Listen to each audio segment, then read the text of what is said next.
Here I want to take a quick look at the Ocean Currents assignment to give you a little bit better idea of how to run through it smoothly. Go ahead and click on the assignment link and make sure you do just parts 1 and 3. If you want to do part 2, 1 and 2 as extra credit for anywhere from 0 to 10 points, you could do that. In part 1, we're going to be looking at drifted buoy data.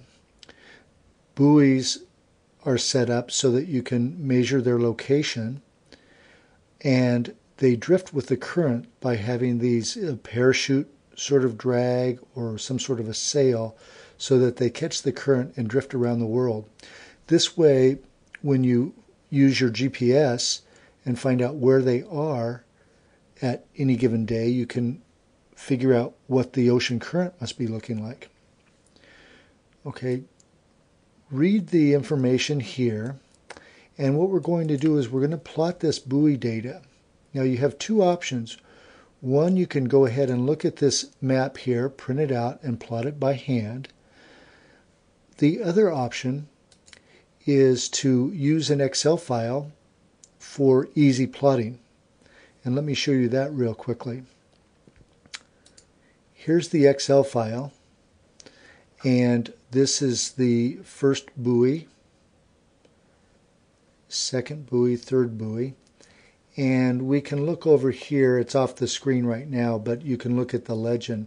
This one here is for the first buoy, second buoy, and third buoy, and they're all at one very specific latitude, longitude location to start out with.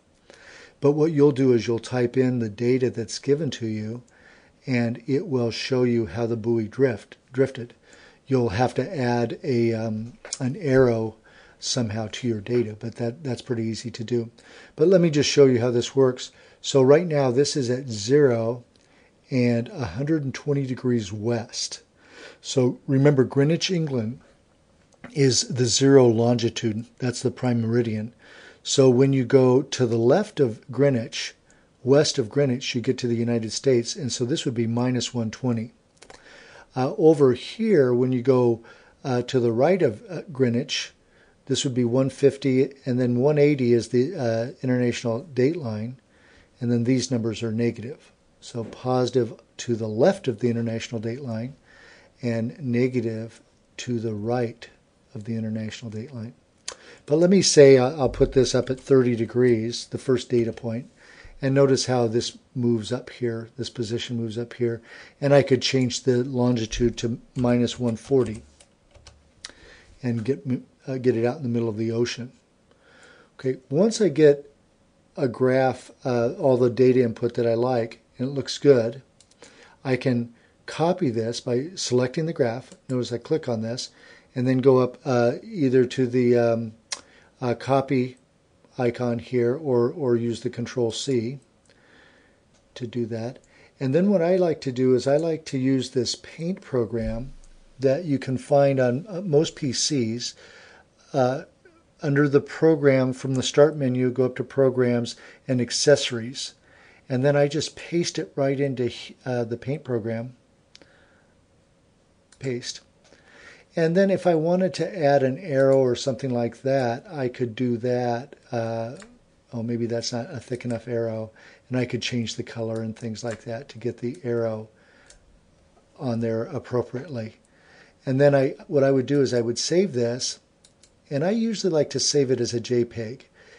Normally the default, I think it comes out to be, some sort of a bitmap, but I usually save it as a JPEG file, get pretty good resolution, and I just give it a generic name and save it. And then I can paste it into my Word document. Let me see if I have a Word document handy. Ocean Current assignment, and I'll just go ahead and paste it right in. I can use Control-V or whatever, and I can resize it if I want to in there, and then I can type in my answers, go away, and finish up the assignment. Okay, the next part of the assignment is part 3, so I'll assume that you can read this and answer the questions. You may have to reference our textbook for the ocean currents that these buoys are caught up in. Our textbook has a real nice map of ocean currents.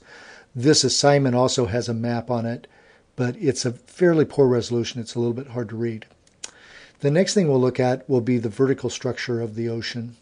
And go ahead and read this. And what you'll be doing is identifying the vertical zones in the ocean.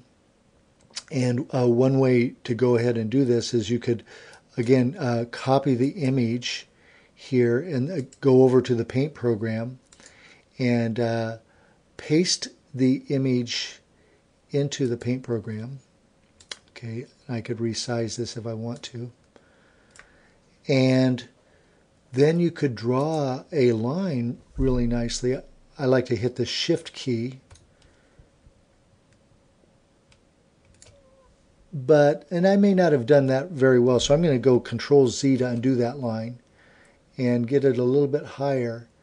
Well, maybe that actually was a pretty good average for the surface zone. Okay, so this is the bottom of the surface zone. It's where the temperature is fairly uniform.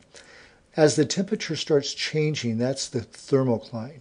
Okay, and so on this picture, the bottom of the thermocline is about there. And then this would be considered deep ocean water here.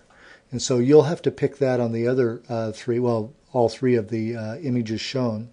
This is for 110 degrees west longitude. So this is just off the coast of South America, which is considered the Eastern Pacific.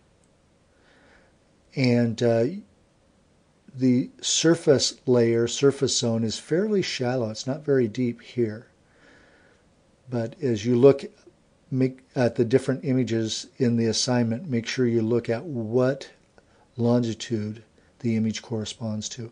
I think the buoy that's furthest west corresponds to 180 degrees west.